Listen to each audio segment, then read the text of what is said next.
Hi, welcome to the Celestial Circle podcast. I'm Love. And I'm Tylin. We're two Los Angeles-based astrologers and healers. Join us each month as we explore the upcoming transits to see how they will affect you, show up in the world, and in our own personal lives. We hope that you will find guidance, understanding, and fun as you apply this wisdom to your own life. And if you'd like us to give you personalized insight, please submit any questions you have on upcoming or current transits to thecelestialcirclepodcast@gmail.com, or you can DM us on Instagram at thecelestialcirclepodcast. The circle is now open. Thanks for listening. Hello. Hello. Welcome to the Celestial Circle. Sit down for this one. February is down rough for everybody. this one. Sit in the circle. Let's chat, y'all. It's like, get all your snacks. Get everything you need because... Oh, yeah. You're going to need a cup of tea. Yeah. Maybe or like cacao. Maybe like a smoke or something. You're going to be like, shit. Something to calm down. Yeah. Yeah, to get through the very Civil War-esque energy. Oh. That's February. That is February. Yay! I mean, afterwards it's gonna be great, right? That's what we're fighting for. Better life for everyone. Okay, all right. Before we scare, they're like, skip. I don't want to listen to this. This is fucking apocalypse. That sounds scary. No, we look to this for guidance, for direction, for clarity. We're not trying. I mean, we're trying to be honest, right? But we're also trying to like have our eyes wide open so that we can move through this in the best way possible.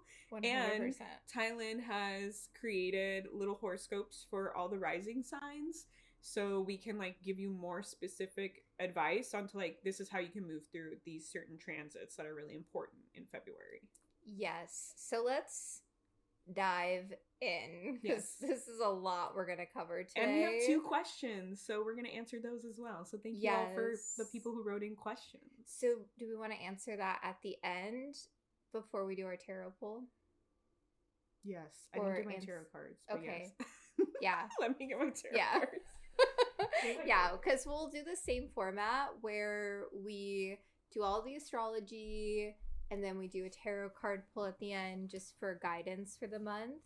Mm-hmm. And then now that we're getting questions submitted, we'll do the questions in between. Okay. So that'll be like our format here at the Celestial Circle. So yes, we do invite you to send in your questions. We want to hear any questions you have about any current transits, upcoming transits. Also, if you have any astrology stories you want to share. I know last time we were really encouraging people that have made it through their Saturn and Pisces return. I'll let you know in Share the March your episode because I'll be done in February. Complete. All of us Saturn and Pisces will be done for another 29 years. We'll be done. So, yeah, we want to hear because it's exciting. Congratulations. Thank you. Y'all have made it through your Saturn return. It's a feat. Yeah. Especially the Saturn and Aries folks. Saturn being in fall, like... Yeah, and having Neptune kind of there. Yeah. That'll be rough. Yeah, so Y'all we're ending the Saturn and Pisces, and in February, the Saturn and Aries people, you're all starting your Saturn return for the next 2 years. Yeah. So, buckle up. Yeah. I feel like I said that a lot last time. You're like, buckle up. Everyone, make sure your seatbelts are good and your airbags are good. Especially you Aquarius risings out there. Jeez Louise. So literally I wrote for February 2026, this is a month for the books, baby. Yeah. This is really when all the astrology is changing, right? Like we had New Year's. Great, whatever, Gregorian calendar, fucking Julius Caesar wanted to create a month named after him. Great, we love that. Thank you, Roman Empire. But nature and the planets are like, March. March is the new year. Yeah. And like the lunar new year is like February. So it's like, actually the shift and the change that you were all hoping to feel when 2026 came around is actually going to be happening in February. Yes. So... the biggest things that we're experiencing this month, and we'll dive deeper into each of them, But yeah, Saturn moving into Aries for the first time since 1996. Big deal. Since I was a baby. Saturn conjunct Neptune at 0 degrees of Aries. This is actually didn't even research when the last time this happened. Probably a long ass time ago. Yeah. And Neptune's so slow. Yeah. Yeah. Neptune takes about 14 years to move through a sign. Saturn takes about 3. So they do meet up. I think the last time that they met up in a sign was in like the late 1980s in Capricorn. For the millennials that have Saturn, Neptune, Uranus. The Neptune Pisces, Saturn Pisces have been a thing? I mean, they're kind of met up right now. Yes, for the souls who have that too. Yeah. But it's kind of like the little big changes when they meet up. Yes. So, but what I mean is I don't know the exact date that Saturn and Neptune met up in Aries. Like that, I feel like that was 55 AD. Oh my god. Sorry, 555 AD. Wait, is this for real? Okay, last one was 1380. Wow. This is historical, y'all. Yeah, close. Okay, not actually a conjunction, but close in 1380, but actual conjunction 555 AD. Wow. What even happened that year?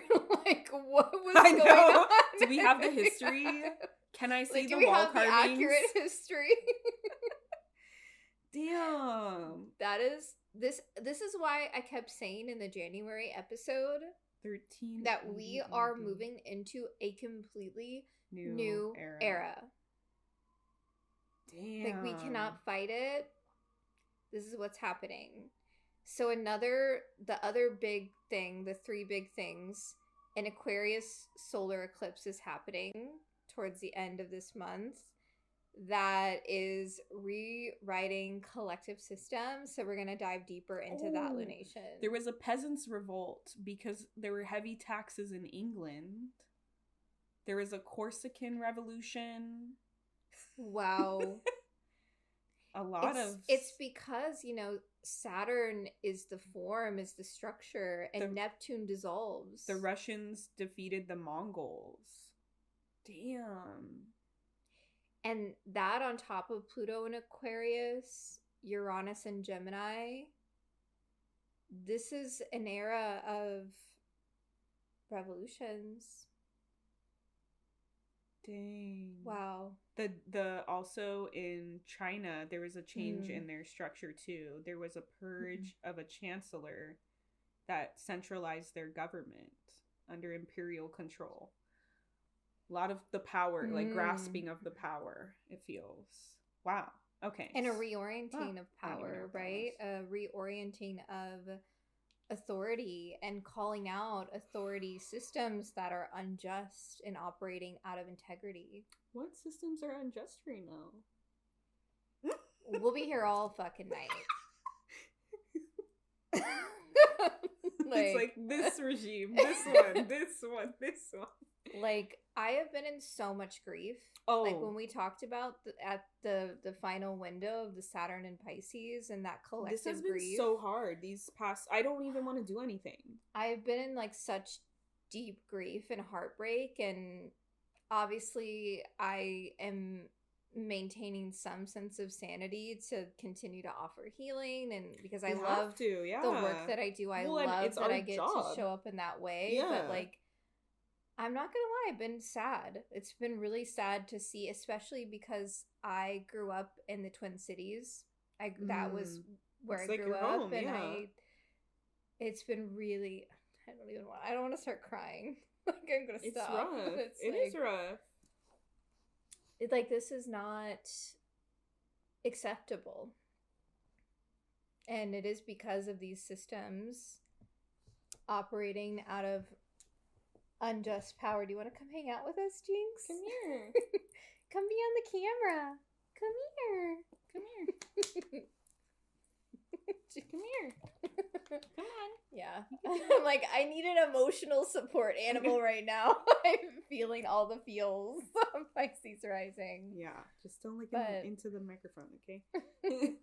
Yeah. It has been really a time. Yeah. But I feel that with the Aries stuff, maybe we'll feel less hopeless or helpless. Because Pisces can feel very victim. It is. And I get caught in that as a Pisces rising. Mm-hmm.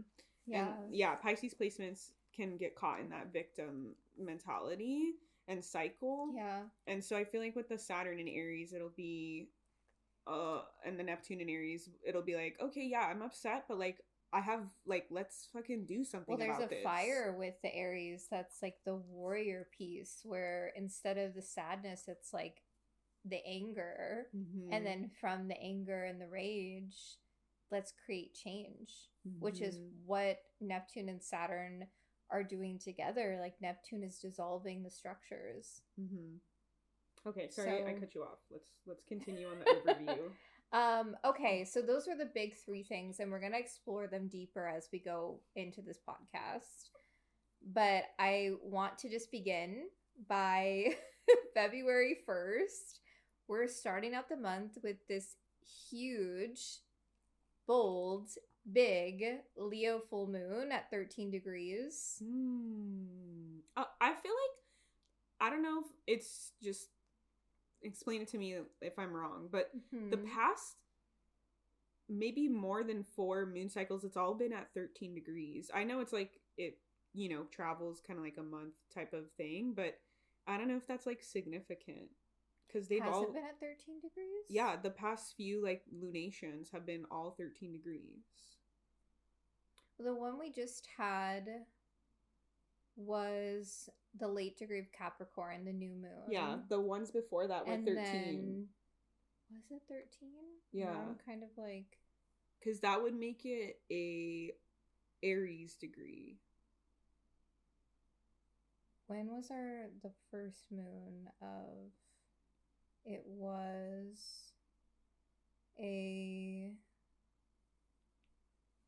Here, I'll show you on the... Yeah, it was a 13 degree Cancer full moon. Yeah, because I remember talking about that 3 of Cups energy. Which, by the way, that Cancer full moon, that was also super emotional. Yeah. And we talked about that. Yeah. That being this, like, portal of emotions opening and flooding, and just the illumination around ancestral pieces. Yeah, so November 5th, 13 degrees, full moon in Taurus in 2025. December 4th, 13 degrees Gemini in 2025. Oh, wow, you're seeing the pattern. Yeah, and then it's 28 for the last new moon, 28 for the last new moon, November, December. That's why I'm like, what? Because, like, it did move throughout the year. Come on, James. So, like, I know that they kind of shift like that, like, slightly, like, by degrees, because it's around the same time. But I don't know if that's, like, significant or anything. Well, I know that 13, just historically, is a sacred number for the moon and the cycles of the moon. 13. Yeah, the months, because there used to be 13 months in a year. Mm-hmm. That makes sense. Yeah. I don't know. I just thought that was, like, something really interesting. That is interesting. So cool. I didn't even recognize that as a pattern, but yeah. Because I've been, like, writing my Substacks, and I'm like, 13 again? What the fuck? Like... like, what's going on with 13 degrees? Yeah. So you were saying it's an Aries degree? I'm not familiar with that system of the degrees being like related to a it just follows like the order, so it's like 0 degrees the raw 1 degree is Aries, 2 degrees Taurus. That's kind of how people like do the degrees. Interesting. Cool. Well, I mean, it's extra fiery with that on top of it then, because the 13 degrees, it correlates to the second decan of Leo, which is a decan ruled by Jupiter. So that's like extra big, bold, take up space. It's heart-centered, visibility, confidence, self-expression, leadership. Mm-hmm. It's reclaiming your narrative. And is this the one that like opens? The next one is because we have Aquarius Eclipse at the end of the month. Yeah. Okay. Yeah. Yeah, which Kinda is spicy. opens, yeah. We'll talk about that. Yeah, the Leo will be fun. I also feel like Yeah. because Jupiter is going to move into Leo later in the year, maybe this is like a little taste of that. A preview Yeah. of that frequency Mhm. and what is being illuminated in your life for that Mhm. transit. And if you are curious about the Jupiter transit, we talk all about that in our free workshop. So you can join that. We have the replay available. It's a vibe. But yeah, what's so interesting collectively, Leo full moons, they often align with like cultural moments, artistic breakthroughs, shifts in celebrity vibes, questions around public identity and because recognition. a lot of the celebrities have the 10th house Leo, like we saw. Yeah, because a lot of celebrities are Scorpio risings. Yeah. Which we saw. Yeah, so interesting. What do you think will, what's your prediction? So my prediction is really this is a lunation where people are being asked to step fully into their power for their skill sets and to feel recognized for their light and to shine their light. And it's really that feeling of everyone on an individual level reclaiming that sovereignty. Because when we move through the world from that place, we're so easily able to call out bullshit. You know, it's like, that's not in alignment. That's not in alignment. Yeah, I can totally see that. So, yeah, I mean, really, like, this full moon is asking us at that 13-degree mark, that Jupiter ruled decan, like, where is the living, breathing heart in all of this? Like, in your life, in your daily life? And it's, again, visible courage, it's earned confidence, earned radiance. Jinx is like the annoying host. She's like, excuse me. Like, what are you looking? Over here? Her butt. She's a dog. Oh, cutie. She's like, what transit makes it cool like, to eat yeah, poop? I'm fully in my radiance and my confidence. I'm taking up my space. Yeah, literally, the moment when the soul says, I will be seen as I truly am. That's what I wrote. Look at her. It's like, I want a video where we like hyper zoom in on just her. There, look at her face. She's too short for the frame. Yeah. So what's so interesting, this moon, it is happening in an opposition to this massive Aquarius stellium. So the sun, obviously anytime we have a full moon, the sun and the moon are in opposition. But what makes this extra spicy is that the sun is then the ruler of this lunation because the sun is the ruler of Leo. Mercury is also here in Aquarius. Venus is also here in Aquarius. Mars, which we talked about, the rebel warrior. Vesta is also here as well. And then Pluto, obviously. Wow. Yeah, that's going to be a lot. Yeah, it's like a lot of tension that's happening with that opposition. So it's like Leo wants that embodied presence. It wants that sense of recognition and honor. But Aquarius wants better collective systems. Yeah. Aquarius wants that futuristic, progressive liberation for all. Yeah, so you'll probably be feeling like, I know we just had New Year, so people are thinking like, what do I want to do? What am I manifesting? What are my goals? What am I stepping into? And there might be a lot of like internal feelings around like, okay, is what I want in my personal life and the things that I'm going towards helping the collective, showing up for the collective in some way? Am I making an impact? Am I sharing like, you know, or taking up space in the way that like helps others, that makes the world better?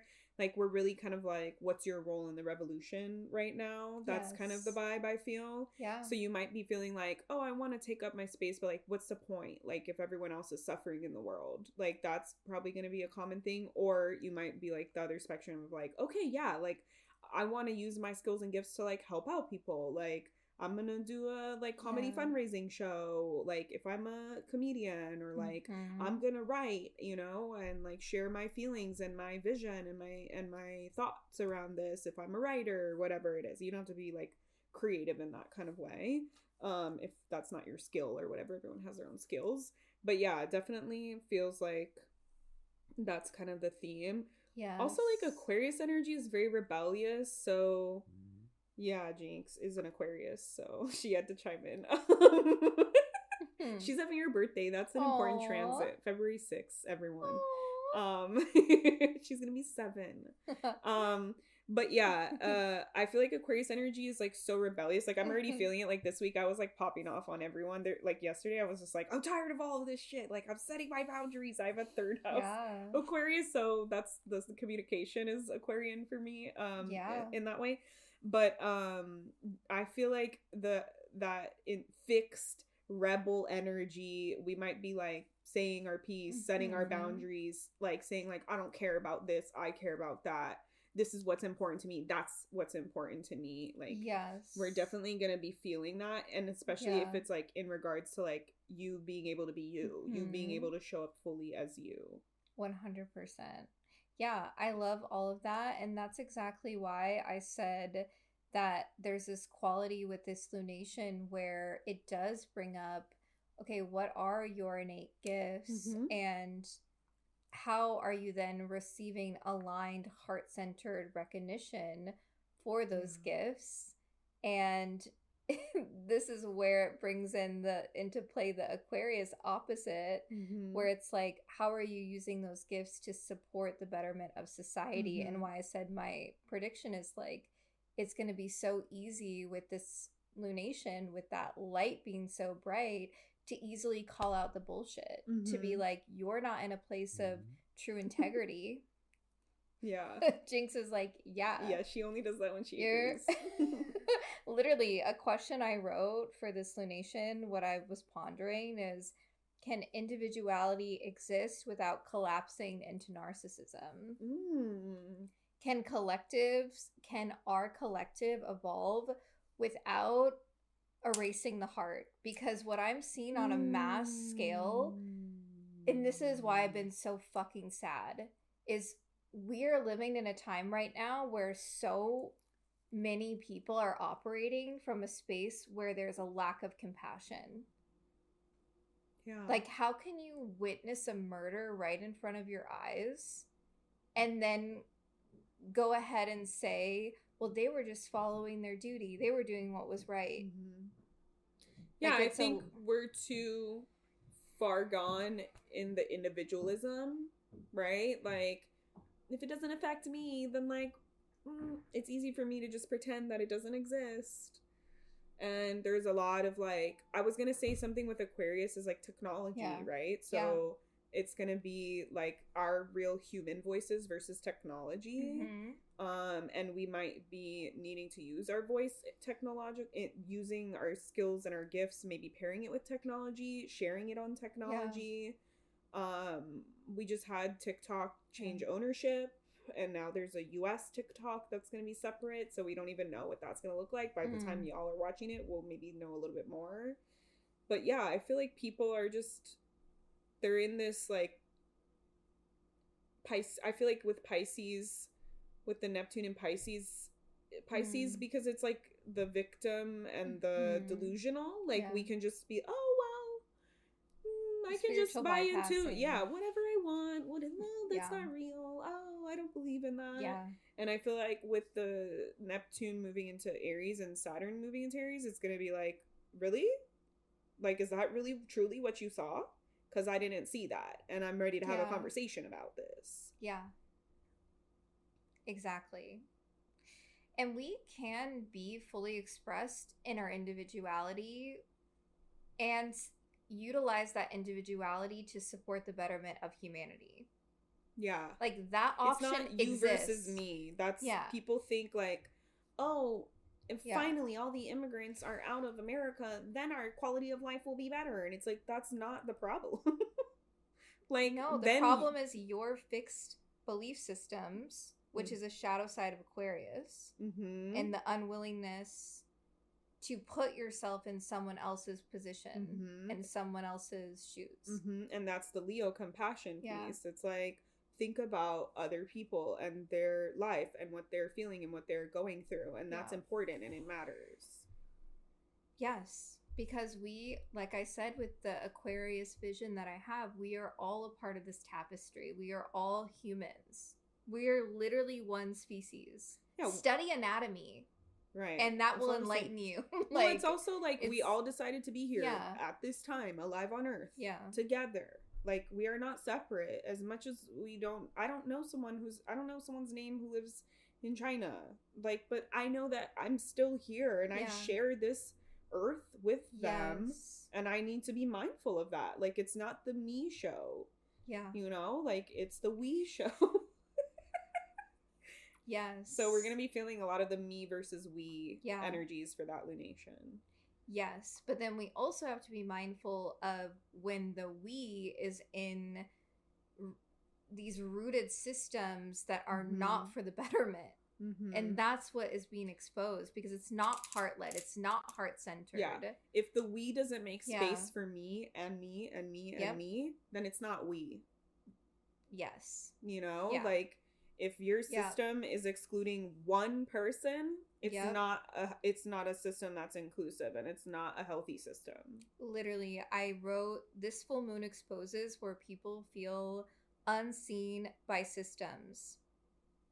Unseen by that greater, bigger picture that is meant to hold them, but it's not with where we're at right now. Yeah. Which is unacceptable. Yeah. With the lack of compassion. And if you feel like you're being unseen by the system, let that energy motivate you to remember all the other people that are constantly, daily, for years, since the inception of America, been missed by a system. All people of color, like, there's so many, like, queer people, trans people, disabled people, like, there's so many different, like, groups of people that are constantly, daily having to put up with this. And now if you feel like you're part of that, like, use that to remind you and reconnect you to the rest of humanity and be like, wow, if this, you know, is inconveniencing me, or I'm not seen in this system or supported in this system, like, what would it be like for my community members? Like, what is their life like? Holy shit, you know? Yeah. 100%. Yeah, it's really revealing the personal ego, again, versus that collective vision. Yeah. And I will say, a lot of people, if you're feeling very disenchanted, or a great practice that you could do for this lunation, visualize, journal, draw, meditate. What is the world that you want to create? Yeah. What is the system where everyone is included? Yeah. What does that look like? Because we spend so much time focusing on what's wrong and what's broken and what hurts. But, like, we can't birth a new world without having a framework, a vision, an idea. Yeah. Right? So it's like, what does that look like if everyone is included? You know? 100%. Like, what system needs to change or shift? Or what system needs to have some kind of, like, coming to terms, right? Like, I know, like, number one, like, our healthcare system, our immigration system right now is just fucked, right? Like, those are just two, but they're huge, right? It's not the only ones. But think about, like, what do I want that world to look like, where I can take up my space and so can the next person. Yeah. And everyone is supported in that. Yes, 100%. Another thing I wrote was, this full moon is really the invitation from, I want to be special, to my uniqueness has a purpose. And that's exactly what you're sharing around, like, where are your individual gifts? What do you care about? What is your personal driving force, your cause? Again, your role in the revolution. Yeah. Yeah, because it's okay if you can't go out and protest. I'm sure you have at least 2 skills that you can use to help in the revolution. Yeah. Maybe you can teach people how to sew. Maybe you can write. Maybe you can make signs. Maybe you can call representatives. Maybe you can host a fundraiser. Maybe you can just do, like, energy healing for your community, right? Like, there's so many different ways we can be involved. 100%. Yeah, I mean, we touched on this, but basically, historically, the Leo and Aquarius axis and oppositions for lunations, they do show up during a time of a revolution, like, which is what we're seeing. Technology pieces, collective uprisings, paradigm shifts, and times where people confront power structures. So we're seeing that on a mass level, especially with the Saturn Neptune piece in Aries, which we'll get to. And then, yeah, also the Pluto and Aquarius piece, which if you haven't heard our last episode, we do a deep dive into that. So you're going to want to listen. But yeah, I feel like on the higher octave of this lunation, the Leo frequency provides the ethical compass, because again, Leo comes back to the heart space. So generosity, kindness. Really, so it's like, who leads with heart? Who is truly worthy of influence, of power, of leadership? Do the leaders we have right now on a world stage, are they actually operating with heart-led integrity? No. So what kind of visibility I can give you the answer earned? to that. All of them? No. Yeah. Just all of them. Yeah. No. I don't need to do any research. I just know. Yeah, but this full moon, it could bring up public leaders, people in the public eye, being challenged with that opposition, right? Because the Aquarius, we are the people. See it. Let's here we go. are the people. Who's gonna call everybody out? Creators, healers, artists, stepping into visibility. Do we think there's gonna be more stuff with hackers? 100%.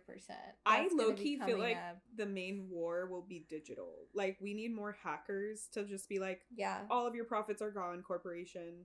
Just gone. Like, oh, all the student loans are forgiven. Just gone. All the debt is erased. I'm waiting for someone to fucking do that. Yeah. I feel like there are definitely geniuses out there. I don't think that our government system is that advanced. No, did you see the people like finding that they could just go into where they tried to take out the pieces in the Epstein files? And I don't think that they're that advanced, y'all. Like, So if this is your skill set, again, Leo energy, if this is your skill set, if this is where you shine your light in the technology space, I wish I knew how to hack. Definitely I would totally not do me. It. It's definitely not me. I always wanted to be Angelina Come Jolie and in shine Hackers. your light. So bad.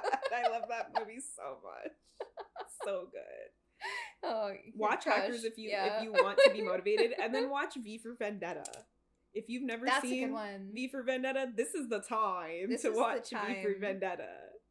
It really is. We are so powerful when we can come together in unity with that Aquarius piece of a fixed ideology, a fixed belief that's why system. all of our systems separate us out. That's why they've created individuality for so fucking long in this country. Because they know that. They know when we remember that we're all in this together, then, like, it's over. So let's bring down this current corrupt system, y'all.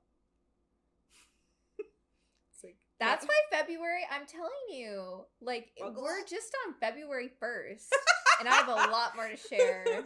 So, okay, speaking of February 1st. Also, let us know how the moon was for you. Like, afterwards, like, on the Instagrams, be like, y'all, this is what happened.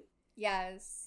How did you personally experience the feeling of the recognition piece, the like personal courage, and then aligning your gifts and your skill sets with the betterment of society? Your vision of the future.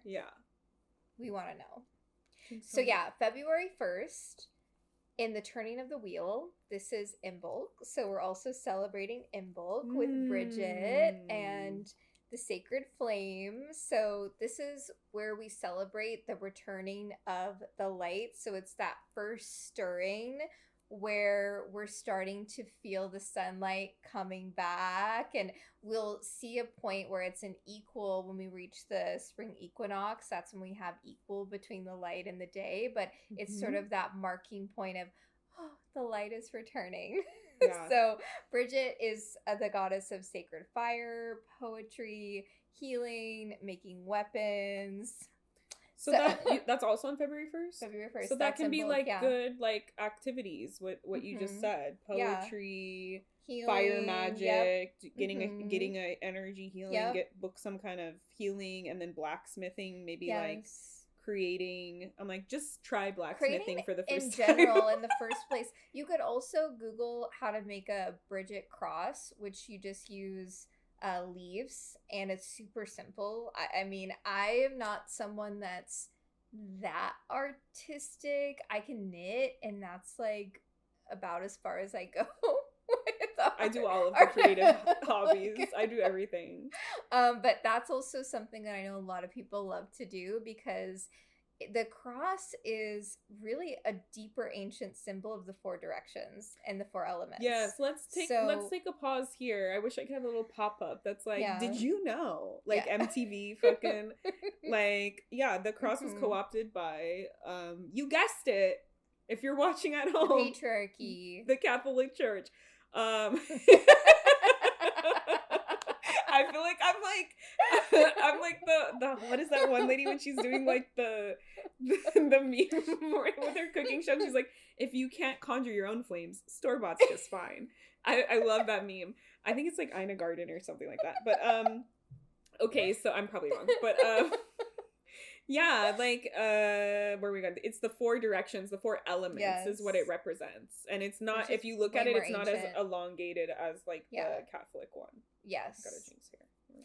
It also was an adaptation of the Ankh as well, which is an ancient Egyptian symbol of power and divination. Yes, which translates to mirror, which is so interesting because it's a symbol that represents what it means to look inward and to know yourself and to trust yourself, which is what the patriarchy, especially the Catholic Church, they don't want you to know. Yeah. They want you to keep coming back to their institution.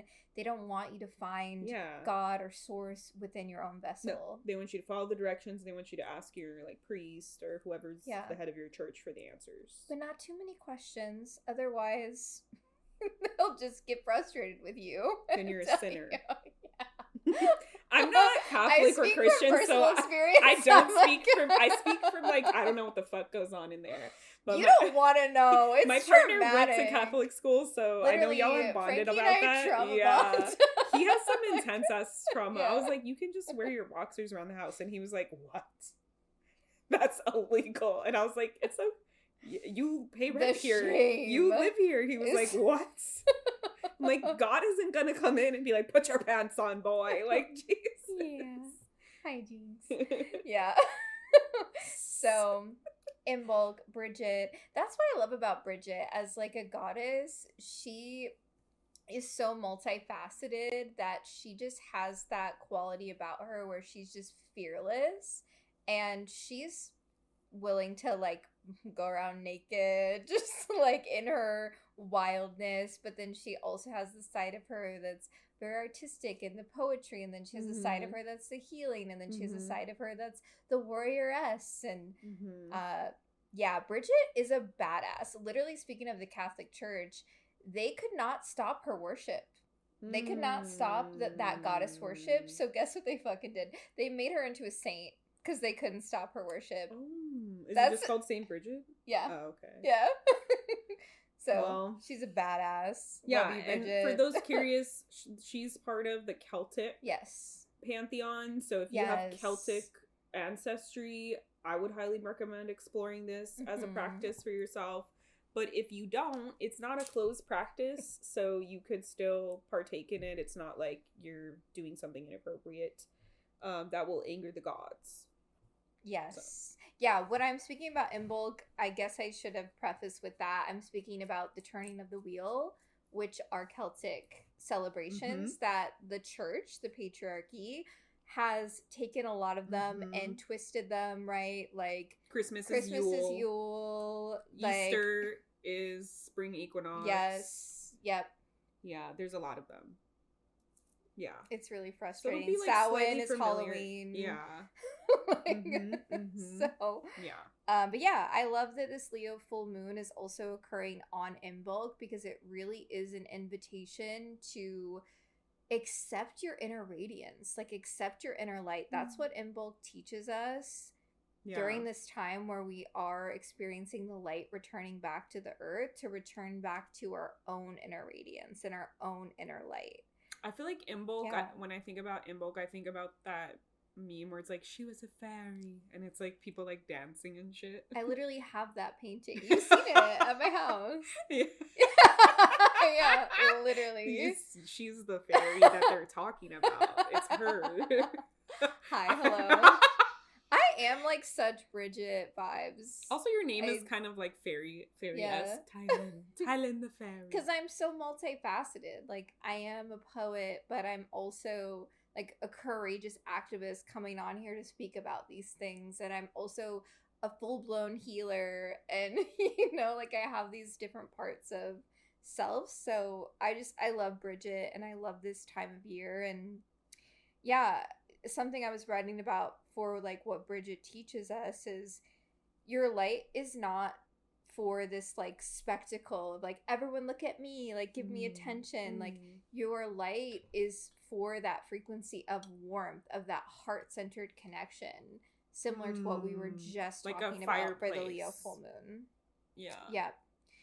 So, yeah, a little bit more about the Leo full moon. The Six of Wands is, again, the tarot card associated with it. So the Six of Wands is a very lucky frequency, a card of success. So if you don't know what I'm speaking to when I say the Six of Wands, there is a figure who's on the back of a horse. And, yeah, there's other figures around, obviously giving this person props. In the traditional Rider-Waite deck, we see the figure also wearing a laurel leaf crown. I think that's also a laurel leaf right there too, right? Which is on the top of the wand. Yeah, a plant of victory. It's a plant of success. It relates to Apollo, which is a sun-ruled frequency. So we got that solar light. So yeah, I mean, this card really speaks to like the feeling of being seen after you've done something. Yeah, people are bowing down to the person on the horse. Like, you're the person I'm in charge. That's in charge. Leadership, that because other people trust you. And we are not seeing that from our current leaders. And that's, I think, the opposition with Aquarius. It's really highlighting that. So, yeah, it can feel like a deep exhale after the frequency of self-doubt, because it is coming back to the heart. That's what I was meditating on. The feeling of like permission to take up fullness, take up space. It could also be bringing up, because full moons are also times of release, not only illumination, they can be times of release. I was meditating on the feeling of, you know, it could be bringing up grief for the ways that you haven't been receiving recognition, for the ways that you have been overlooked, for the ways that you haven't been in your power. Take up your space. Yeah. Exactly. I literally like had I threadsed about it. I don't know, it's not as fun as saying tweeting. Like that was like capitalism is grieving all the things that I could be doing or want to be doing, but have like to make the choice not to do, so that I can have money. And like that's kind of what that feels like to me. There's real grief there, because then it's like, oh, how can I shine my truest light if I'm doing these things with my time that I'm just doing to survive, instead of like fully be in my joy. Yeah, like a lot. Most Americans don't get. I mean, probably more than just Americans, but most Americans don't get that choice. Yeah, and that can bring up a lot of the feelings around that grief. Yeah. I mean, it really is truly a sacred honor to have a lifestyle where my gifts is what I offer as a service. And that means then that my life I can structure around having the moments that bring me joy. Like we were just talking about, like how I'm not a morning person. It's because I like to spend my time in the morning, like doing these things that allow me to take that space for myself where I feel centered and grounded when I go in to do healing sessions for other people. But a lot of people do not get to live their life that way. They are living these jobs that are not fulfilling. They're not truly in their soul purpose. Yeah. And that is also heartbreaking to witness that. I think that also goes back to what the grief I was expressing earlier around the lack of compassion, because if we lived in a system that was compassionate, it would honor that from a very young age. Like young children, we'd be like, you're so gifted at this. Like from a very young age, like my preschool teacher even acknowledged, like, you're going to be a healer and a teacher. Like they could just see these qualities and imagine if that was nurtured. And also for these young kids that are just literally geniuses, right? That are they get the technology, nurture that at a young age. Yeah. People need that to be called out for what, and that's what Leo energy does beautifully. It calls out what you were so good at. People with like Leo stelliums, y'all are the best people to give compliments. Like that feels so good, getting a compliment, like a genuine, from like straight to the heart. Like yes, 100%. Yeah. So yeah, the Six of Wands, a question that I was meditating with is, how do you receive that honor? How do you receive that recognition without separating yourself from the collective? Just because you're receiving that recognition doesn't mean that you're better than anyone else. And just because you're like living in your soul purpose, it doesn't mean that just because you're doing that other people don't get to have access to that. Because ideally, if we're really living in a world of compassion, everyone would be in their soul purpose, and it wouldn't be taking, like, that's the competition mindset that just drives me fucking crazy. There's not enough yeah. So okay, let's move on to the aspects made to this lunation. So it's trine to Ceres, the mother goddess, who's in Aries. So Ceres and Aries, this is like the tough love mother. So this is adding this like primal maternal fire to this lunation. So nourishment through being able to advocate for yourself, protect your creative life force, and choose like what it is that you love, what it is that brings you joy without apology. Again, choosing that in like a healthy alignment to what the collective needs are, the betterment of the collective needs. So yeah, trying to this Leo new moon, the nurturing energy of Ceres really supports the frequency of caring for yourself, that's not selfish, that protecting your joy is an act of service. And yeah, it's like the frequency of the inner child and then the inner leader, both of these pieces coming together and operating from integrity. It's like really shining a light onto that. So yeah, the integration theme for the Leo full moon, I was meditating with allowing the heart space also to be a form of technology, which is actually so wild that our heart space, the magnetic field, is crazy huge. Like, it's what true. If we... It is a crazy technology. Mute from that place, from our heart, versus like getting caught up in these like, I believe this and you're wrong for believing that. It's like, well, what if you just came back to your heart? If you came back to your heart, again, you would see we're all humans. We're all one species. So yeah, that's like actually my solar gift in human design. Yeah. Like my main gene key. The love. 15. Yeah. It's like seeing love in all, in everyone. Everyone has a seat at the table. Everyone deserves something. Yeah. Everyone is beautiful. And something that I did when I was younger, because I was raised by a very judgmental parent, and I became very judgmental. I also have Mars in Virgo. I feel like Virgo can be very judgmental. It's a very critical sign, yeah. And something that like just came to me as a kid, which could have been spirit, who knows, was like in my head I would judge everyone as they were walking down the street, like, oh, this is ugly, or like, oh, that looks weird. And I just heard in my head like, how about you think about like 3 nice things about them? Like, if you don't like the way that their clothes are, like, what else is nice about them? You don't have to like everything about them, but I'm sure that there's beautiful things about them. And so when it was like middle school or high school or something, I just in my head would stop judging people and instead challenge myself to be like, well, you know what? I really like the way she did her hair. I really like the way like he like walks. It looks cool. You know, like different things like that. It's just like opening up that heart space and being like, wow, there's beautiful bits in every single human that I can recognize and like appreciate. That's so beautiful. Like, imagine when you feel into your heart space, like really imagine if everyone was capable of doing that, especially for where we're at right now. Yeah, like instead of just being like, who the F is this person? Like, take a step back. Like, that, you know, do they have their paperwork? Are they like what? Like, they're also human. Yeah. More important things. There's more important things than that. Exactly. So yeah, I mean, with the heart space being technology, it really allows for warmth, like true embodiment and like emotional truth to be woven into these future systems, which I do feel like is going to be a very long period with the Pluto and Aquarius piece for that to like actually settle in and integrate. But this full moon is coming in hot to really like pour all this light onto this and like heat the fire up for change to happen.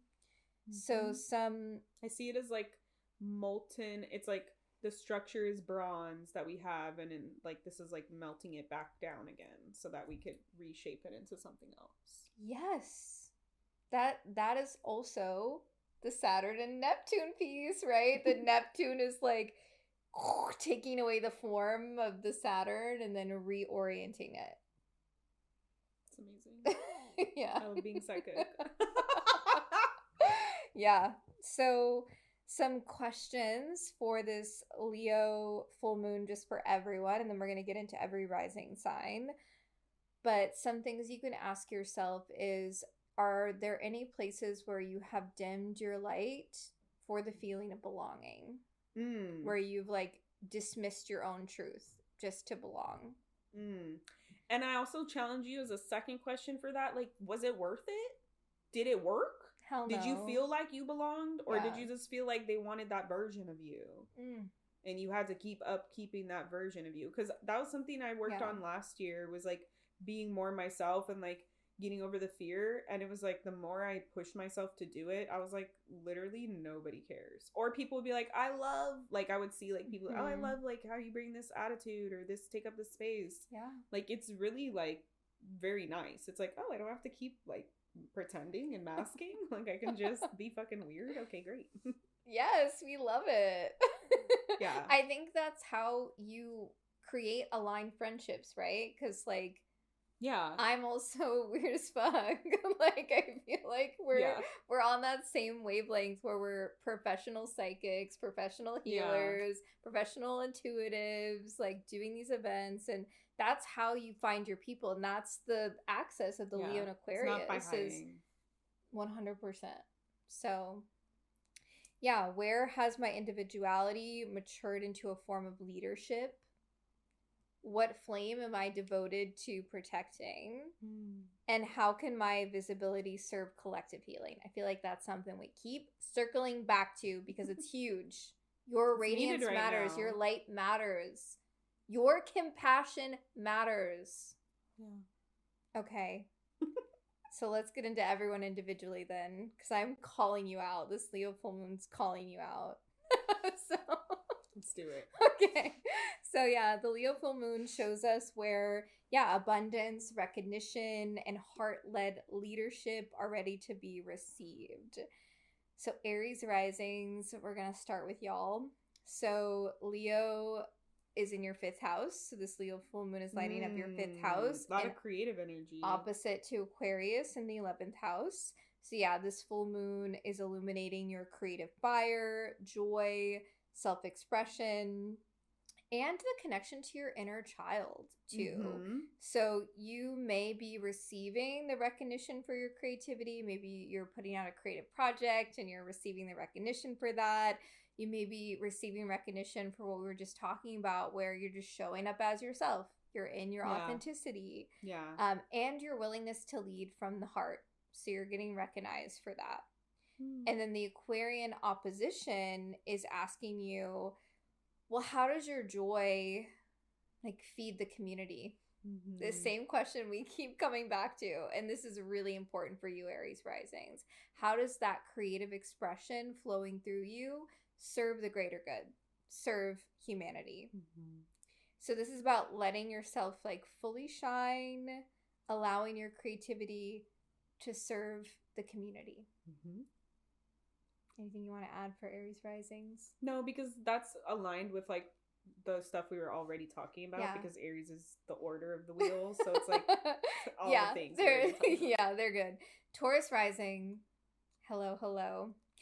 Taurus rising. So this Leo full moon is happening in your 4th house, opposite Aquarius to your 10th house. Ooh. Yep. So this full moon is highlighting the home, family, emotional foundations, ancestry, inner security. Mm-hmm. So you may feel seen for the emotional labor and support that you provide, the space that you hold for others. Or how you show up in your family dynamics. Yeah. Whether it's chosen or not. Yeah, and how you've been tending to your roots, to your foundation. Mm-hmm. You're getting some recognition for that. And then the Aquarian... And you could also be recognized from your ancestors in spirit. That's so true. That is so true. So, yeah, the Aquarian opposition, it asks, how does your just private nourishment, like what you're doing in your home space, support what you're doing out in the world, that public life? Because that Aquarius eclipse we're going to have, which we're going to circle back to you, Taurus rising, is a big one for legacy, your career. Reputation, public image. But, the more we root into our foundation and we cultivate that safety, really the bigger you can shine in your public life. So that's so true. Like the more grounded you are in your internal practices, the easier it is to show up because you trust yourself more. You learn how to make your own decisions. You learn how to listen to your inner guidance. You're doing the work to remove the stuff that doesn't serve you. And then you're able to like bring that out into the world. Yes. This is, a part of my own soul evolution, having my South Node in the 4th house, my North Node in the 10th house. Similar. I really have learned how to anchor into that, which is why I was sharing like my morning practices and things that I do to ground my body, essential for me to show up in the public life. So yeah, Taurus risings, this Leo full moon is asking you to really feel the abundance through that sense of rootedness, through grounding into your home space. Gemini rising. Okay, so this Leo full moon is happening in your 3rd house, opposite the Aquarius energy in the 9th house. So this full moon illuminates your voice. It's about teaching, writing, and that feeling of just like the everyday, what you're doing in the mundane realm. So it's recognition through your words, your ideas, and your ability to translate complex truths like into everyday language, right? So the Aquarius opposition asks, well, how does your message contribute to collective understanding? So this is abundance through speaking from the heart space. Yeah, and I would say, like, I keep feeling like Gemini risings, you might be feeling like the inner child has something to say that needs to be heard. Or maybe you're gonna feel like you are like, oh, finally I'm heard, I'm seen. Like, thank you for like you might finally get like the right words that you need to say to make that kind of like, oh, for the other person or even for you, right? Like, because we forget the 3rd house is also, how are you talking to yourself? Yes. What stories, your what patterns? Communication. Yes. Are you shit talking to yourself all the time and saying that you haven't accomplished anything and you aren't good enough? Yeah. And then you finally realize, wait a minute. I have done this. Yes. And Gemini rising, you quite literally have signed up to be the embodiment of the messenger. Yeah. So when you speak from the heart, that shit makes an impact. Don't be afraid, because I feel like there can be like with the Leo, it's like being dramatic, hiding behind like performance. Yeah. Like, be honest. 100%. Cancer rising. Ooh, Frankie. I have so many Cancer rising clients who also have a Leo moon. So, interesting. Frankie does not have a Leo moon. Fellow Sag moon. Yay. I don't think I would date him if he was Cancer with Leo moon. Insufferable. My mom is like Cancer, Mars, and Venus with a Leo rising. Like, I don't want more of that shit in my life. My cat Cowboy has a Leo moon. I could see that for him. I literally called the place where we got Jinx from because I emailed them like last year and they never got back to me, and I was like, I need to know where the place is that you rescued her from because I need to know my dog's moon sign. And I was like, I don't know. I literally put in the voicemail like, this might seem stupid to you, but I'm an astrologer. Like today, I was like, I need to know her birthday is coming up. Yeah. Well, it could be accurate with the moon does shift about 2 to 3 days, but depending on when you look up the date, where the moon was in her cycle. Was she shifting that day? But I don't know was the location. Like, I need the location. Oh, to get, yeah, you do need the location. Like, I can figure out like the time using my pendulum, but the location is like, I don't know. Yeah. I guess I could just go through different cities in Missouri. Yeah. But that would be fucking long. But the moon should be pretty steady in that sign, depending on, again, if you have the time. Yeah. So, interesting to know. But yeah. Okay, Cancer risings. Cancer risings. Second house. Yeah, this Leo full moon's happening in your second house, opposite Aquarius in your 8th house. So this full moon is shining a light on self-worth, values, and receiving material support. So you may be asked to receive financial abundance, appreciation, energetic nourishment. And Aquarius opposition is asking, well, how does your stability support shared transformation? So this is about learning that receiving, it doesn't make you dependent. It makes you anchored in sustainability. Because that's how we grow. And also your values, because second house is values. I feel like you might be feeling like you want to root down more into your values, like share, like express them more, put them in the world more. Yeah. Leo rising. First house. It's in your first house. Yes. Leo house. Rising. Oh, excited for all. So yeah, this full moon is lighting up your first house. This is a personal, powerful illumination. So hopefully she feels that. Yeah, Mom, if you watch my podcast, but I don't talk to you ever, shout out for birthing me. My sister Katie's a Leo rising. It's happening in her first house too. So yeah, it's we'll you. See that. We'll see. Yeah. I feel like when it's in someone's first house, it's low key like it could be anything. Like could be any aspect of your life. Like could be like your body, could be your mind, could be how you're showing up, could be like a dynamic, could be like anything. 100%. Yeah, because it's so personal. Yeah. So yeah, but it is highlighting themes around identity, presence, and like personal leadership. So with this Leo full moon, you may feel a little bit more visible than maybe you usually do, or if you are already someone who is anchored in that visibility, that light is only going to get brighter because you're being called to step deeper into authority and for being seen for who you truly are, like in your full authenticity, in your full heart. And then the Aquarius energy asks in opposition, well, how does your leadership make space for others? How is your leadership showing up in the one-to-one dynamics and the support for other people?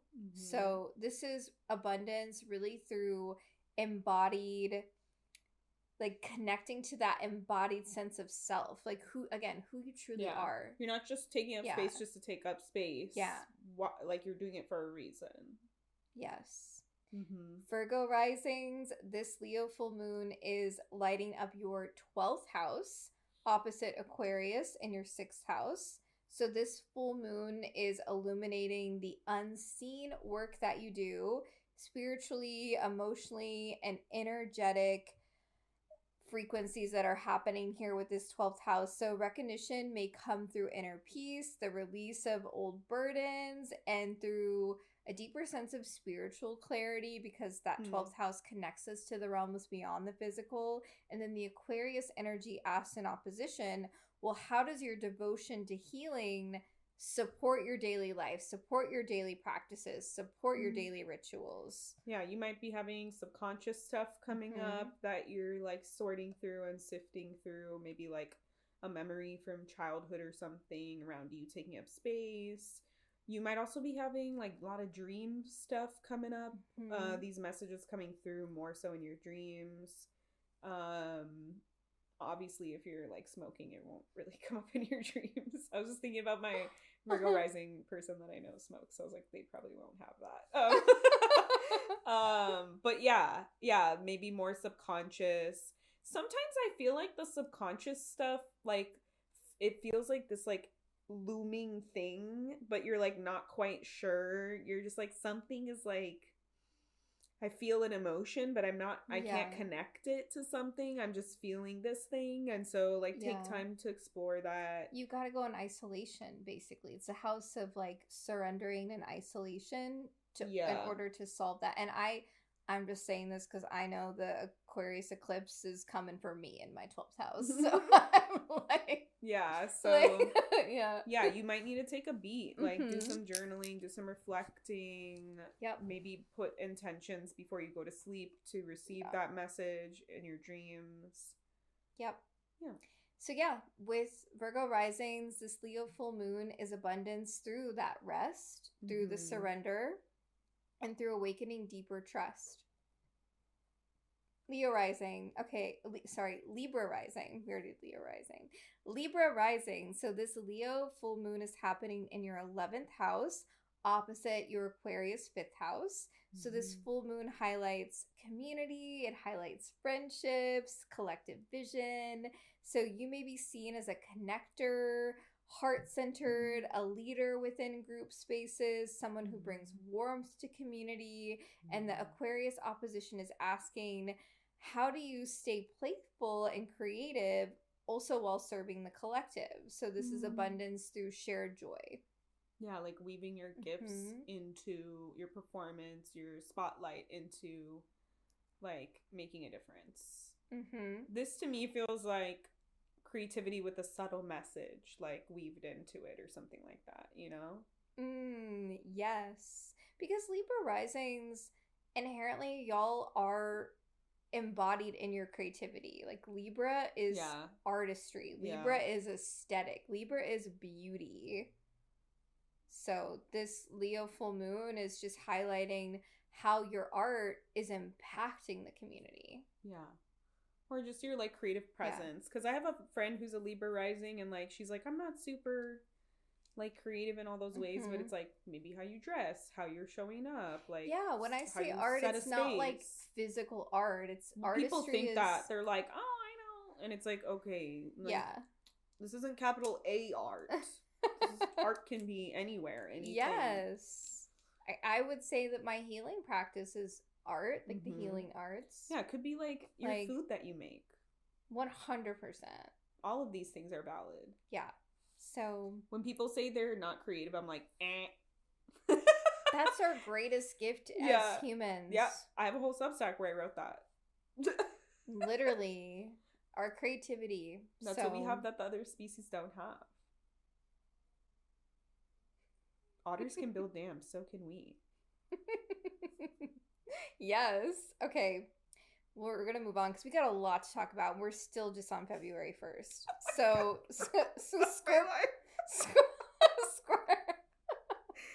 to be like the end of February when we finish. Scorpio risings. Okay, y'all, this Leo full moon's a big one for you. I'm talking to you, Scorpio risings. Sit down in the circle. Okay, Leo is your 10th house and Aquarius is your 4th house. Yes. So this full moon is illuminating your career, public role, leadership, visibility. So you may be receiving recognition for your authority, your resilience, and your impact. So the opposition with Aquarius is asking, how does your public presence honor your private, inner, emotional needs? Yeah. So this is abundance through aligned leadership. You're being asked to take up a lot of space with this Leo full moon. Yeah. And you know what? If there are celebrities listening, or if you want to send this or tag a celebrity, like, how is your platform able to make an impact? How are you using your creative Taylor recognition Swift. and your space Sydney Sweeney. serve the collective? Everyone. Like, there's only a short list of celebrities that are doing that. Like, Mark Ruffalo has been doing that. Yeah, he's out there. Bill Burr has been doing that. Like, there's a short list of Billie Eilish. Yeah, like Angelina Jolie literally went to fucking Gaza. But like, yeah, I love her. Like, how are you actually like using your impact and your platform? So hopefully we see that with this Leo full moon, with the emphasis on the celebrity piece. Hopefully we see this. Yeah, because a lot of celebrities are Scorpio risings. So wild. It makes sense, but like crazy. Sag risings. I'm talking to you, baby. Okay, Leo's in your 9th house. And then Aquarius is in your 3rd, which we were chatting about. So this full moon is highlighting beliefs, teaching, wisdom, and meaning making. So you may be recognized and seen as a guide, the teacher you are, the visionary that you are. Thank you. And Aquarius asks on the opposition, how do you ground these big truths into daily conversations? So this is abundance through lived wisdom. Yeah, that's beautiful. How does that feel for you, Sag rising? Yeah, I mean, I feel like I do that on the day-to-day because of my job. Because you are a teacher, because you are a guide. Yeah, so I'm like, I do get a lot of people, like, I got like 2-3 text messages today, like, just want to say thank you so much. Like, so I do get that feedback from my clients. But yeah, interesting. I feel like you also might be called to like put something out. Right? Yeah. Because it's that house of like publishing. You might be like, I wanna step into the spotlight in this way. Like, I'm finally ready to like share this with the world. Something that you're like maybe been holding on to that you want to put out. Especially if you have the Aquarius 3rd house, like your mind maybe thinks in different ways than society does. So you might feel like, do people want this? Like, is I this put it out there before the Mercury retrograde. Just do it. Put it out there. When is that? We'll talk about it. Okay. we got a lot to get into. You have to listen. Just tell them the dates. Like, damn, bro. No, we'll get into it. My Virgo Mars, tell me the dates immediately. Sit with us. We're going to go through all of this. They're like, girl, it's been an hour. You're not even done with the fucking rising. Okay, Capricorn rising. We're so close. Leo, full moon is happening in your 8th house.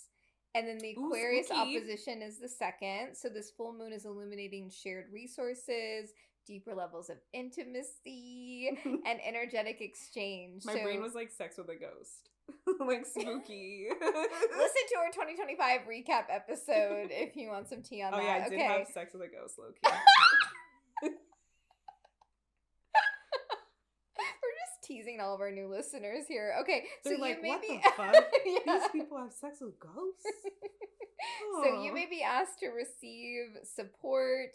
There might be vulnerability coming up for you with this Leo full moon. And really a deeper connection, because that 8th house is, again, it's shared resources, shared energy. So the opposition with Aquarius asks, how does that shared power enhance the feeling of independence with that 2nd house energy of like grounding into, this is what is mine. Like, this is the boundary. This is what I've set. And so this is abundance through sacred trust. And you might even have like psychic gifts, intuitive gifts, spooky spell work, magical things that you maybe are stepping into or sharing with others. The occult. Yeah, you might be holding like a little like full moon ceremony for people or something like that. It's a great night for some sex magic. I said sex with a ghost and you look at me like I was crazy. I did not. I literally advised them to go listen to our 2025 recap You're like, episode. literally go have sex with a ghost. Yeah.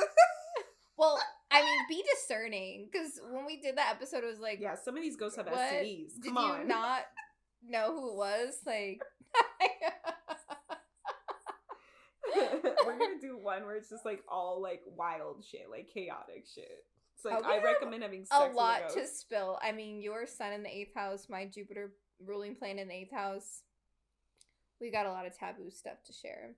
Okay, Aquarius risings. Wait. Yeah, we did Capricorn rising. Aquarius rising. This is a big month for y'all. Aquarius risings. Are y'all okay? Ooh, yeah, really, please. Like, tell us. Take some, do some breath work for your circulatory system. Like, ground down. Wow, there's so much energy going on in your first house right now. Jesus. A whole stellium happening. Oh, like, ah. Yeah, and Mars, too. Oh, God. Mars in the first house is... wild transit. Okay, but... Also sex. What the hell? Yeah. Yeah. But not with the ghost. With the machine. I do appreciate modern technology for that. You're like, a good sex toy slaps. No, I literally am like a spokesperson. Yeah, you're like, thank you, technology, for sucking my clit because my boyfriend cannot. All of my friends, I'm like, please get this. It will change your life. Please. Literally. If you know, you know. If you're a friend of mine. I know. You should get an affiliate code. I really should. You should.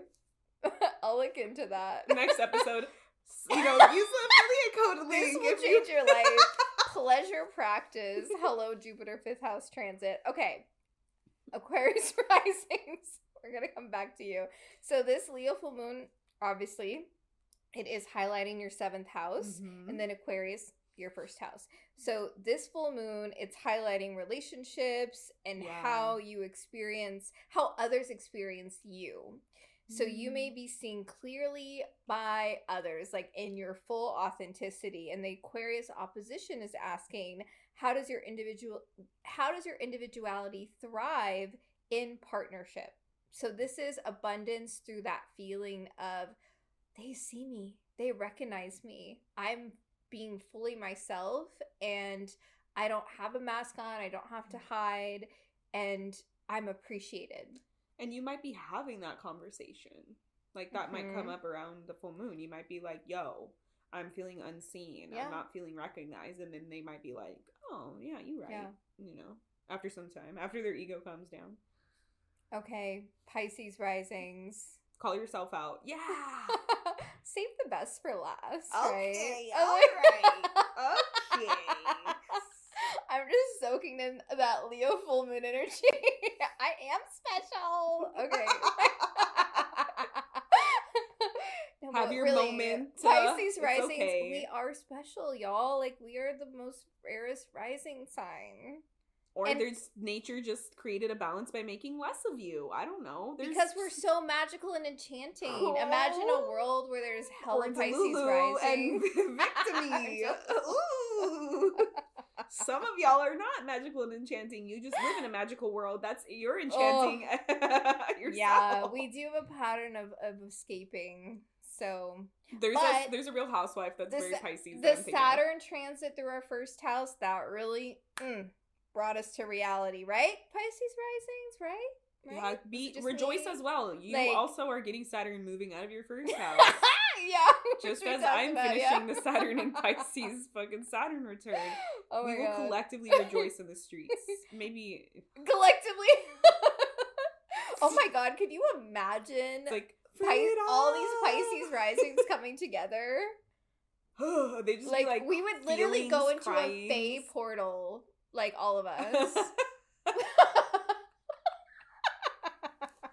I do see it as it's like a dangerous thing where it's like all the other creatures are like they're all together in one spot. Now's our chance. We just make each other like more delusional. Okay. Yeah. Okay, Pisces rising. So this Leo full moon is activating our 6th house, and Aquarius is in our 12th house. So this full moon illuminates our daily rituals, health, and how we are of service, sacred service. Yeah. So you may receive appreciation through your consistency, your healing presence, and your devotion to deeper levels of care. So Aquarius in that opposition is asking, how does your rest support your service? So this is abundance through sustainable devotion. Yeah. And I will say, because Leo rules the heart, and this is the house of health, be careful. Be careful with panic attack, injuring this heart space area.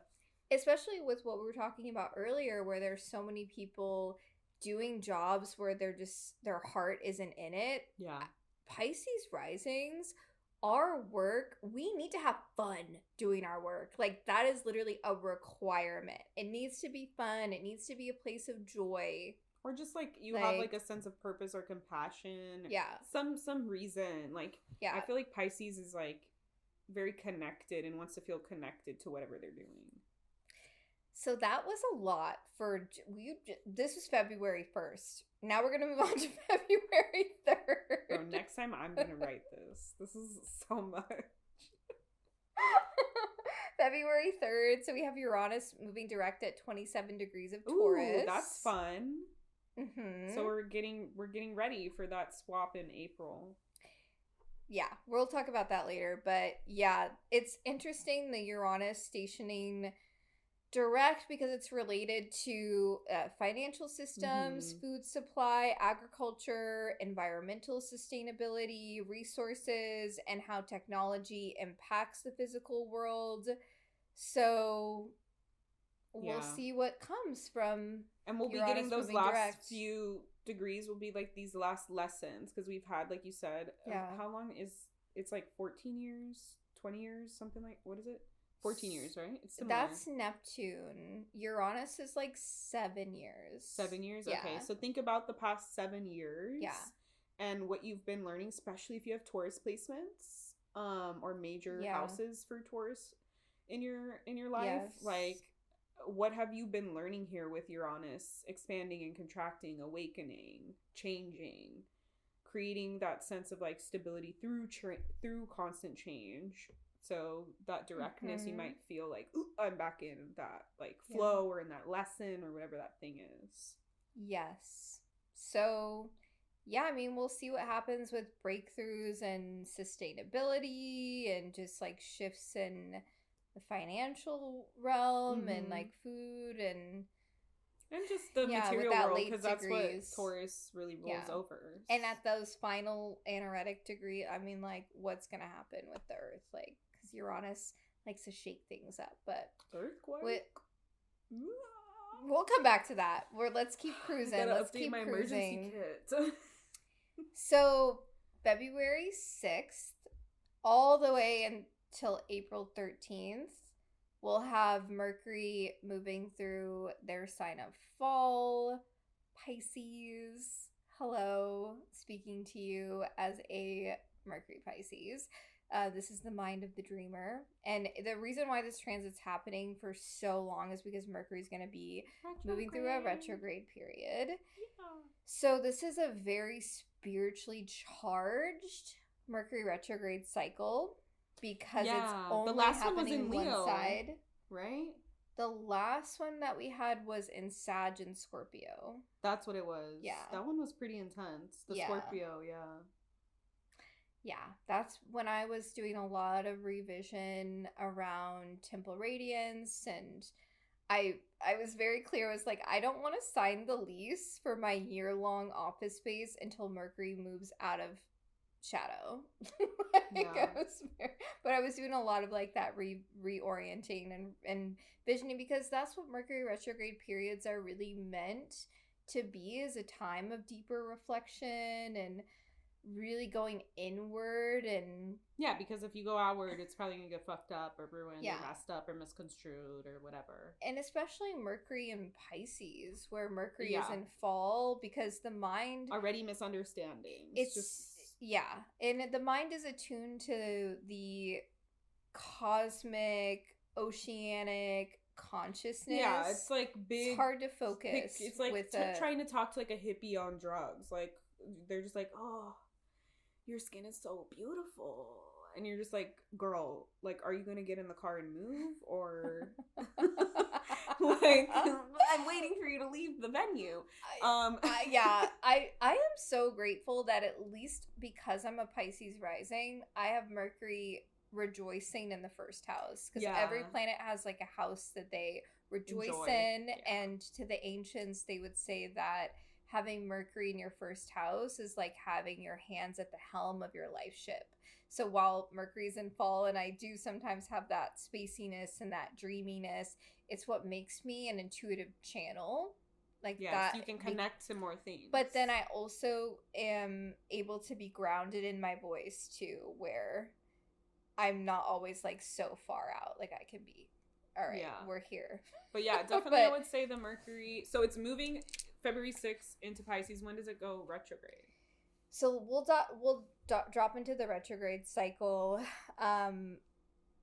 It will be, well, okay, first I want to do the layout of what Mercury in Pisces means, and then we'll go into the retrograde cycle. So again, it's psychic, it's intuitive, it's very dreamy, it's poetic, and it's a mind that dissolves. So yeah, this is like a period where the collective is thinking more in symbols and like symbolic frequencies rather than like actual strategy. But it is a great time for meditation, like I was just saying, like the divination, the channeling, the artistry, creating, and also like deeper emotional communication. It's like communication that is psychic, that goes beyond just like here's the logical practical strategy. It's like, are we actually feeling the same wavelength, and are we communicating in a way that is like deep and psychic? It's like when you text your friend and they're like, I was just talking about you.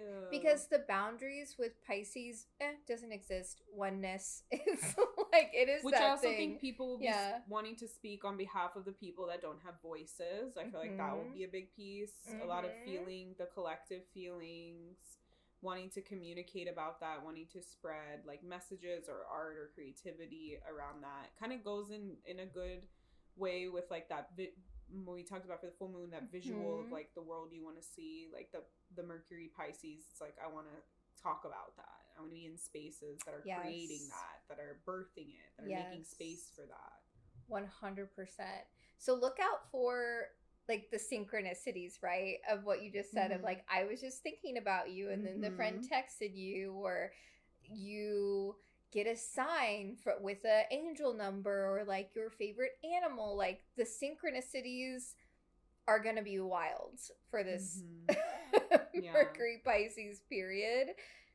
I'm a little excited just personally as like a natal Mercury Pisces, and just to have Mercury for so long moving through my first house, but just to see how that impacts on a collective level, because I'm wondering if that's going to create a portal where through that dissolving, like we're able to recognize that we are all humans deserving of compassion. So I'm wondering if there are going to be some shifts, or like where humanity can access that deeper dream, because it is a very dreamy sign, and then maybe later on we implement a strategy for it. But I'm just curious to see like what, if there are collective synchronicities and symbols that come through that we can all then utilize as a dream to move forward. So the retrograde cycle, maybe a lot of fish, right? Water, fish stuff. It's the sign of the two fish. Maybe we'll see a lot of that. February 11th, this is when Mercury enters shadow. So Mercury's going to enter shadow at 8 degrees of Pisces. And then on February 26th, Mercury will go retrograde at 22 degrees of Pisces. And then March 20th, Mercury will go direct at 8 degrees of Pisces. And then on April 9th, Mercury will leave shadow, 22 degrees of Pisces. Okay, so describe shadow for people that don't know what that is. Okay, so the shadow period is just the period before the actual retrograde period starts. So it's interesting with the retrograde from our perspective here on the Earth, which is what we study, tropical Western astrology. It's a study where we calculate from our perspective here on the Earth. So what it looks like from our perspective is Mercury is moving backwards in the sky. Mercury is retrograding. But that's not actually what's happening like in the actual real calculations. But because of our perception of that here on the Earth, throughout time, astrologers have associated that time period to be times of the deeper introspection. They've correlated it with like technology mishaps, communication mishaps, scheduling mishaps, like all of that can be implemented within a Mercury retrograde time period. But yeah, the shadow period is just that preparation before the retrograde period actually starts, and then the aftermath before then Mercury actually moves direct again. And sometimes people find like the shadow is more intense. Yes. I for sure feel that. Sometimes people are like, I thought it was over. Like, what the fuck? No, and it's like, no, the shadow got you. Like, that one actually was worse than the actual retrograde. And so a lot of people just kind of like do that whole period. They're like, I'm not in the clear until the shadow is done. That's exactly why I'm letting y'all know about the shadow. Like, starting on February 11th. Especially being that Mercury is in fall. I feel like it's more intense because maybe it's like shadowed. Like, we're not like thinking about it. We're not as aware of it. It maybe comes up like a little more like creeping up on us, you know? Like, it's like the ghost kind of like scaring you in the hallway. You're like, oh shit, I didn't see that there. But then like the retrograde, you're like, oh, it's retrograde. Like, let me, make sure I save my work and I like set my boundaries and I best you can. don't have arguments and then it's like then the shadow at the end, you're like, I'm in the clear, and then you're like, shit, like they texted me again, so. Oh yeah, people do talk a lot about that, like exes coming back during Mercury retrograde cycles, like it's returning, right? So it is a good time to reflect on maybe like projects and things that you haven't touched on in a while, and like you just reflect and you circle back to that. So it is a refinement. Don't plan to like put out things. Oh yeah. If you're working on stuff, like have backups. Yeah. Like if you're communicating, like try and like be very clear or write it down first, or like I like to do those when you have a hard conversation, like I just want to let you know, like sharing your intention, like I'm gonna say this and I'm not saying this because I'm angry at you, or I'm not saying this because I'm against you, like I'm saying this because I care and I love you, and like like prime their brain so that they know, like, and then they're not like, well, now we're fighting. That's a big deal with Mercury Pisces, where the miscommunication and that's is a huge prevalent theme, right? With Mercury and Pisces.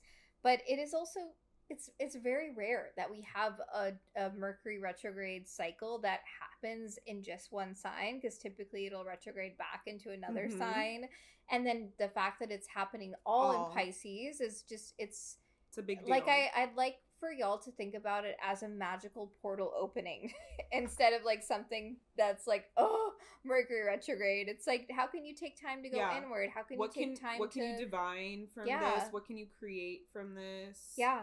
Like, there can be some really cool art, I feel, that's going to come out of this. That's literally what I wrote. That was the next thing. Poetry, like fashion stuff, like definitely really cool art. Yeah.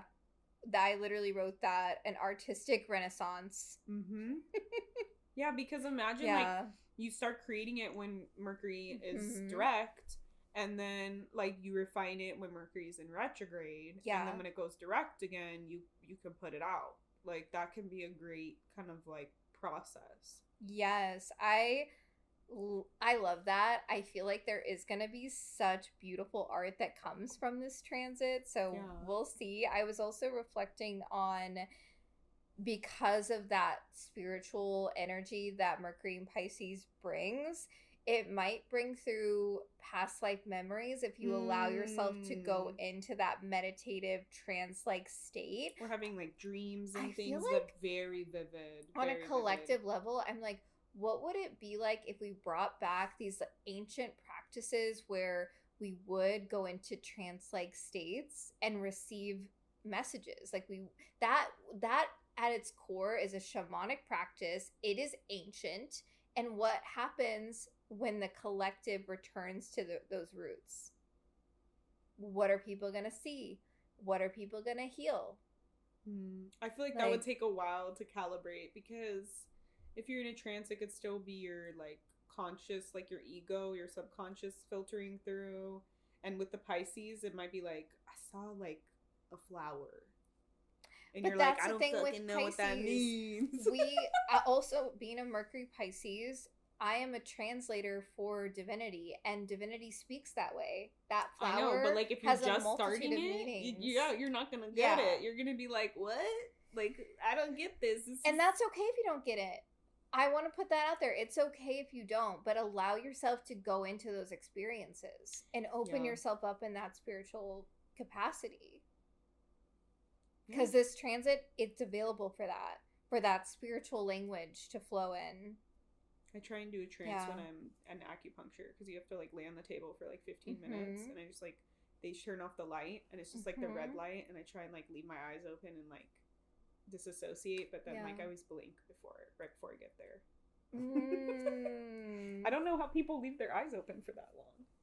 I always close my eyes receiving. Well, that I know how to do. And just go inward. But I was trying to do like the focal point meditation. No, like what is the term for it? I don't know. I'm lucid dreaming. There we go. Yeah, this transit is going to be really great if you want to practice lucid dreaming. That's what I was trying to do. Yeah. But I kept blinking because you're not supposed to move. I don't know how people do that. Maybe you put your eyes like slightly closed so they don't feel so dry.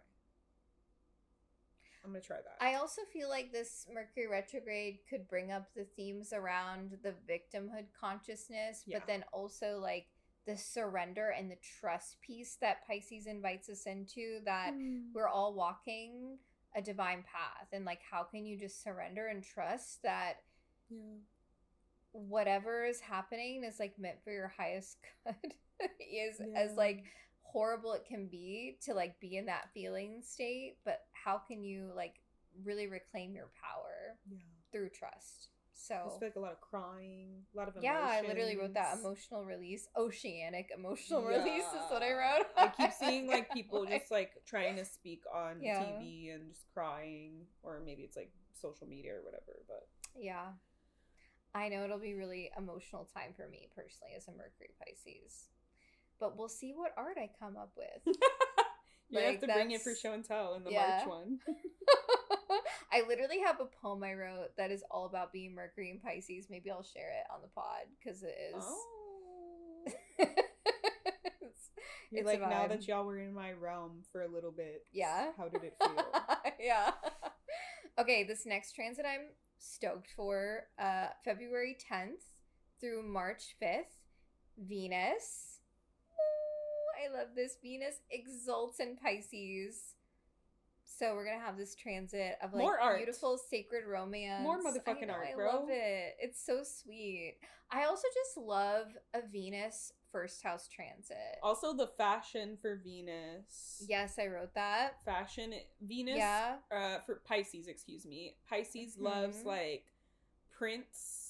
Like paisleys, like all over prints, lots of color, flowiness. Yeah. Like we're sort of like watery, flowy. Yeah. Very creative.